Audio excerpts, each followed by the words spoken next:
Story 1. I was getting lunch several years ago with some colleagues. We had finished, and I was backing out of my parking spot into the road with the other two gentlemen I was with in the car. We were all professionals, all in suits, and all clean-cut adults. Clearly not folks trying to pull anything. We were just leaving lunch. As I backed out, I felt a thud. A young college student had backed into the side of my vehicle. I say side to establish an important fact. I was already in the middle of the road. The college student was backing out of a spot across the street. When they struck me, I was already on the road, and the collision was their fault. I got out, and it was no big deal to me. I told them I was fine swapping insurance and that I would file and get it taken care of.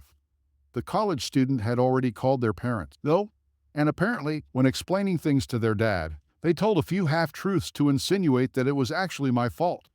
Old Dad on the phone insisted on calling the police to get a report and try to keep me from evading responsibility. Fine by me. Cue malicious compliance. We called the cops, and they eventually arrived. Before I moved my vehicle, I took photos of the scene from every angle and did a video walk around. The cop opened his door parked across the street, and the college student made a beeline for him, talking rapidly, complete with wild hand movements trying to model what had happened as they walked. I didn't hear what the college student said, but I did hear the cop, at this point beside the damage to my vehicle, say, "Yeah, what you're saying clearly didn't happen here, kiddo." The cop got all the insurance information exchanged. He talked to me and my two colleagues, who presented consistent stories that matched the clear dent in my vehicle. Then he went over with a ticket pad to the college kid. He hollered for me to go on about my day from across the street, all while the kid was trying to talk his way out of a ticket. Their insurance paid to fix everything. I tried to save them the ticket. Story 2. I work at a rundown motel in Anchorage, Alaska. It's the don't ask, don't tell kind if you catch my meaning. We usually only have a 45 to 55% occupancy at any given time of the year, and that's with 20 out-of-order rooms. However, our city is hosting a very important Native conference this year, and we got extremely busy also. Early August is this year's pinnacle of our tourist season since forest fires were blacking out the state back in late June and early to mid-July. Anyway, we hit full house for the first time I can remember since I started working here, and it was a good feeling. The second to last guy I checked in, we'll call him Earl Crazycakes or Earl for short, just flew in from North Dakota and was looking to make Alaska his new home. Great, I thought.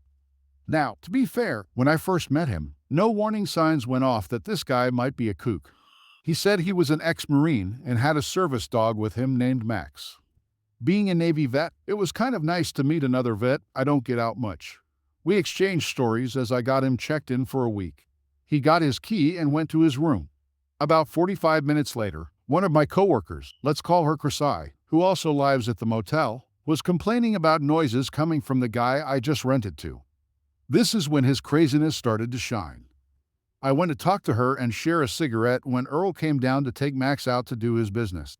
He introduced himself to Chrisai and started going on about conspiracy theories, that his dog apparently had a full name like Maximus the Duke of Hamburg or something like that, and other things that told us how crazy he was. Chrisai and I just did the smile and wave routine and pretended like we were interested until he finally went back to his room. I thought that was the end of it, but of course, I was wrong. The following morning, my other coworker, Kent, was working the morning shift when Earl decided to come to him to start trouble. Keep in mind that Kent is a retired Army veteran, is 64 years old, and has a very short temper. He's fine to work with until you anger him. Anyway, Earl said he wanted his money back, all of it, but wouldn't say why. He said he needed to keep tabs on his money. You have a receipt, that's a money tracker. For 5 minutes they yelled at each other, and I'm not making this up. He grabbed the small trash can in the lobby, took it out behind our broken-down company van, and used it as a bathroom and took the bag of waste with him. Weak dude. Now, any normal manager would have booted him out there and then, but Kent, for whatever reason, gave him until noon to leave, our normal checkout time. Apparently, Earl went to Walmart and got in trouble there as the police brought him back here. Kent told the officer he was leaving today, to which the cop said if he refuses to leave, call us. And sure as heck, that's what happened. When noon came around, Earl was told to leave, and his exact words were, "The only way I'm leaving is if the cops show up." Roger that. Crazy. Stand by. Kent called the cops, and they showed up in about 20 minutes, rather fast for this area's reputation. I didn't see him get arrested, but I heard he was fighting the cops all the way to the back of the cop car, screaming about the owner harassing him. The owner is a 5 inches old Korean guy, and how the manager is a racist. I haven't heard from him since, and hopefully he doesn't come back here. By far the craziest dude I have seen around here in the 6 years I've lived in Anchorage. It makes me wonder if he really is a Marine vet or not, or if his service dog was really a service dog. After all that transpired, I have serious doubts that anything he said was true. Story 3. This forum has gotten me through a lot of boredom and has provided me with hours of entertainment. I figure it's my turn to tell my revenge story. So it's been about 4 years since this happened. I was about 18 at the time, working for a security company. There were constant call-offs and no-shows. I have no idea why. But being so young and naive, I was constantly working 16-hour shifts and not coming home until 8 a.m. also. I lived with my father at the time. The time frame of this was around the 4th of July. I finally had a day off, and my best friend was back in town for vacation. We decided to get together and chip in on some good old American fireworks. To be fair, I have had nothing but bad experiences with fireworks, so I had no idea how this would be any different. We got home with the fireworks and laid them all out on the floor. Sparklers, bottle rockets, cakes, and Roman candles. I said, "Why don't we mess around with some sparklers since it's still not dark yet?" Great idea. We went into my backyard, where it hadn't rained in well over 2 months, and it was extremely dry. You see the problem here? One of the little sparkies from mine and my friend's sparkler made contact with the ground and made 2 small fires that quickly spread to a large area. I ran as fast as I could to grab the garden hose and quickly started spraying down the fire. It was no use. It was spreading faster than I could spray it. I handed my friend the hose and called 911. What felt like hours was only 4 minutes, and the fire was spreading to the neighbor's fence. The neighbor came outside, and they were fairly calm, grabbing their hose and spraying down the fence along with the dead grass in their yard. The fire department showed up finally, and I told my friend, "Only one of us needs to get in trouble. You should leave." He was reluctant to leave because he felt equally responsible, but I convinced him. I didn't want him to get in trouble and have to drop out of college. My neighbor was super chill about the entire situation at first. I told her that we could talk about replacing the fence and get some quotes to repair it. She was just super grateful that everyone was okay. About 2 hours after the fire, the arson fire investigator came to question me about the fire. I told him the truth. I said I was in the backyard by myself playing with fireworks and accidentally lit the ground on fire. I had gotten off that day without being hit by any charges and was commended for being honest. Here is where it goes downhill very fast. About a week later, I got a knock on the door from the neighbor. I opened the door, and she handed me 2 pieces of paper for me to look at. There was a quote for the fence valued at around $4,000 and an estimate for lawn care valued at around $6,000. These were really shady and just typed out on a Microsoft Word document, no logo or company name. She then added, "I will also be having you pay my water bill for 3 months because the new yard will need lots of water." Now the fence this woman had before was ragged. Why and falling apart? Her yard? Dead grass, weeds everywhere, never mowed it. Now looking at this paper, she wants a mahogany fence and a brand new backyard with flowers and trimmed hedges. I said, "I need to get an estimate myself. This doesn't feel right." She said, "Remember you agreed to replace my fence, and a real man keeps promises." I shut the door and called my dad to tell him about what had just happened. He flipped out and told me, "Son, don't you give that woman a single dime." He gave me the number of his handyman and told me to take care of it. The next day, I had the guy come out for an estimate, and the neighbor ran outside flailing her arms. "I did not give you permission to get an estimate on my fence. Technically, it separates the property line, so it's both of our fences." She called the cops on me for having a contractor, and they ultimately couldn't do a single thing because I was on my property. He quickly finished the estimate at winning $200. I also knew a guy who did lawn care from my time working at the grocery store. He estimated the lawn reseeding while she was away from the house to be about $800. After I got these estimates, I gave copies to the woman, and she was having none of it. "I don't know these people. I don't want them near my house. They're probably really bad contractors." I said, "No, I know them personally." They are really nice people and do great work." She shut the door in my face, and I went on my way. I ended up working a 16-hour shift that night and got home at 8 a.m.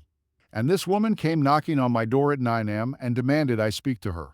I explained, "I would really love to do this, but I just got home, and I have to be back at work in less than 5 hours. I need to sleep." She said, "What kind of lazy person sleeps in until 2 p.m.? At this point, I had lost it and told her, "You can either accept my $2,000 for my quotes or kiss it goodbye and get nothing."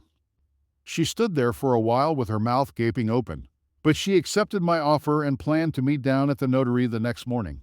I spent that night after I got off work writing a contract and gathering the $20 in cash. The next morning, I woke up, grabbed this contract, and met her down at the notary. I was thrilled to finally be done with this woman and never speak to her again.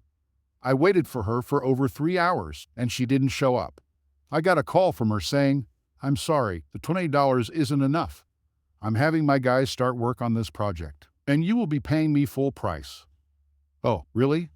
After that, I did not say a single word to her, and I watched for a few months as these guys turned her backyard into an oasis, complete with a small pond, brand new sod, flowers, the whole 9 yards.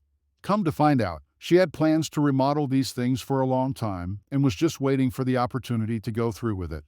Also, in this time, she used her remodel funds to go on a trip to Hawaii. You know how I found out about this? She was bragging about it on the neighborhood Facebook group and didn't know I was in it. I have a different Facebook name than my real name. Are you ready for the revenge? Now, 4 months after the fire and all the remodels, I got served papers to go to court for $2,300. At 18 years old, I had to hire a lawyer to work my case. When we finally did get into court, I laid everything out. The quotes, being harassed multiple times, not showing up after agreeing to a deal, not wanting me to get my own quotes required by law, by the way, and her bragging about cheating me out of money, and I had proof of all of this. The judge looked at her and said, "Ma'am, with all due respect, you're out of your mind." Not only did this young man tell the truth of what happened, but he also offered to pay you more than he was supposed to. Your lawn was already dead before the fire occurred. Therefore, he is only responsible for the fence, which cost $200. I will also deduct from this his lawyer fees $800. So I burned this woman's fence down, and all I'm having to give her is $400. Cool. She took a huge financial loss from this. I'm not sure how much the Hawaii trip cost her, but she was in serious debt. She ended up having to sell the house because of it and moved into a smaller house. I haven't heard anything from her since. I also wanted to clear a few things up. I am not saying that I do not feel bad for burning down my neighbor's fence. I felt really bad about it and wished we could have handled it more civilly. I would have been happy to meet in the middle or get multiple quotes. To this day, I still do not use fireworks because we could have really hurt someone. What I have learned through this, though, is it's best to take responsibility for your actions from the start. The fire investigator had seen the leftover fireworks near the area of the fire and said he would have slapped cuffs on me and I would be in jail for arson if I had given him any other answer. I was not criminally charged, and the incident was deemed an accidental fire.